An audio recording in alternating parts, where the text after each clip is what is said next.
भगोड़े हीरा कारोबारी मेहुल चौकसी को बेल्जियम पुलिस ने गिरफ्तार तो कर लिया है, लेकिन आगे की राह यानी प्रत्यर्पण भारतीय जांच एजेंसियों के लिए इतना आसान नहीं होगा, क्योंकि इसके पहले जो इंटरपोल ने रेड कॉर्नर नोटिस जारी की थी उसको यूके ने ड्रॉप कर दिया था। इसके अलावा वो एंटीगुआ का नागरिक है, साथ ही कैंसर पीड़ित बताया जाता है। उसने पहले भी बताया था कि वो कैंसर से जूझ रहा है, जिसके इलाज के लिए उसको यूके में रहना ज़रूरी है। और इसके पहले भी जो संजय भंडारी, जो आर्म्स डीलर संजय भंडारी का मामला है, उसमें यूके ने प्रत्यर्पण को मंजूरी नहीं दी थी, यूके की अदालत ने, जबकि वो तिहाड़ जेल में टिल्लू राजपुरिया की हत्या का आरोपी है।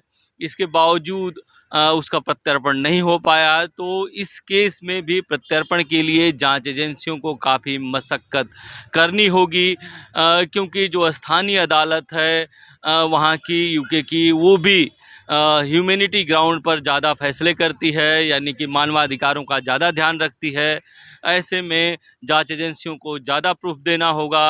अगर मेहुल चौकसी के पूरे इस काले कारनामे की बात करें तो 13,500 करोड़ का ये स्कैम है, जिसमें उसके साथ उसका भांजा नीरव मोदी भी शामिल है।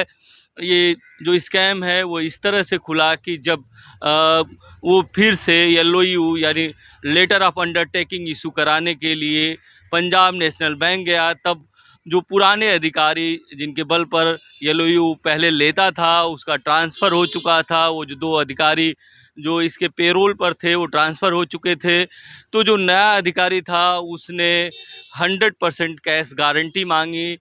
इसके बाद इन्होंने कहा कि हम पहले भी कभी कैश गारंटी नहीं देते थे। तब पता चला कि ये मामला 2011 से चल रहा है। 2011 से नीरव मोदी और मेहुल चौकसी पंजाब नेशनल बैंक से एलओयू लेते थे और उसके आधार पर दूसरे बैंकों से लोन लेते थे, जिसमें इलाहाबाद बैंक, एक्सिस बैंक, कई सारे बैंक शामिल हैं।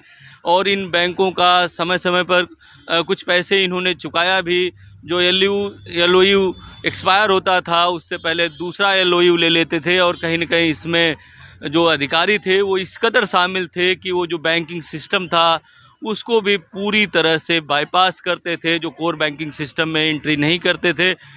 जब इसकी जानकारी पंजाब नेशनल बैंक को हुई तो उसने एक्सचेंज को खबर की, सेबी को खबर की। इसके बाद ये मामला सीबीआई के पास आया।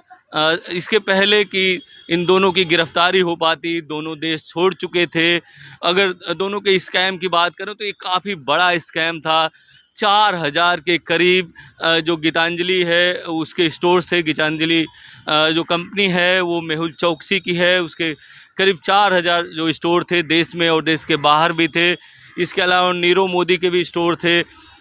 ये लोग एक्सक्लूसिव गहनों के नाम पर जो लाखों के गहने होते थे उसको करोड़ों में बेचते थे। चूँकि डायमंड की कीमत पता करना आसान नहीं होता, तो बताया जाता है कि 3-4 लाख के डायमंड ये लोग करोड़ों में बेच देते थे। इसके लिए पार्टियां ऑर्गेनाइज करते थे।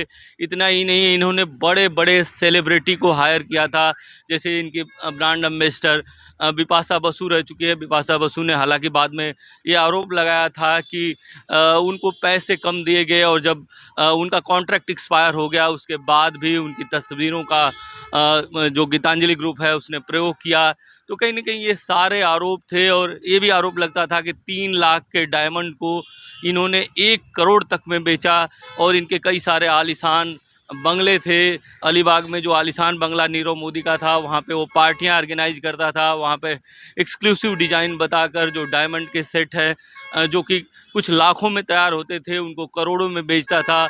और ग्राहकों का विश्वास जमा रहे, इसके लिए अगर कोई 100 में से कोई बेचने आता था तो उसको उचित दाम पर खरीद भी लेता था। इस तरह से इसने करोड़ों का साम्राज्य खड़ा किया, और इनके जो स्टोर थे वो अपने और फ्रेंचाइजी मिलाकर देश और विदेश में 4,000 के करीब हो गए थे। कई सारे फ्रेंचाइजी से इन्होंने 5 करोड़ 10 करोड़ इस तरह से पैसे लिए फ्रेंचाइजी के नाम पर, और उनको पैसे नहीं लौटाए। तो कहीं न कहीं जो ग्राहकों के साथ विश्वासघात किया, अपने फ्रेंचाइजी के साथ विश्वासघात किया, बैंकों के पैसे डुबाए। और जो फाइनेंशियल फ्रॉड का ये सबसे बड़ा मामला था। जब ये मामला खुला तो अपने समय में सबसे बड़ा मामला था। वो कितना ताकतवर था कि हर राजनीतिक पार्टियों में भी उसके लोग थे। बड़ी-बड़ी जो पार्टियां ऑर्गेनाइज होती थी उसमें बड़े-बड़े नेता, चाहे वो किसी भी पार्टी के हों, उसके पार्टियों में आते रहते थे, बड़े-बड़े अधिकारी आते रहते थे। लेकिन जब ये मामला सामने आया, जब उसकी गिरफ्तारी होने ही वाली थी, उससे पहले इन दोनों को, मामा भांजे दोनों को भनक लग गई और दोनों ही देश छोड़कर फरार हो गए। अगर नीरव मोदी की बात करें तो नीरव मोदी इस समय लंदन की जेल में बंद है। उसके प्रत्यर्पण की भी भारतीय जांच एजेंसियां कोशिश कर रही हैं, लेकिन यूके से प्रत्यर्पण इतना आसान नहीं है। लेकिन जांच एजेंसियों को भरोसा है कि इस बार जिस तरह से उन्होंने सबूत दिए हैं, उसके आधार पर उसका प्रत्यर्पण हो जाएगा। तो मैं अंचल के साथ इंद्रजीत सिंह, न्यूज़ 24 मुंबई।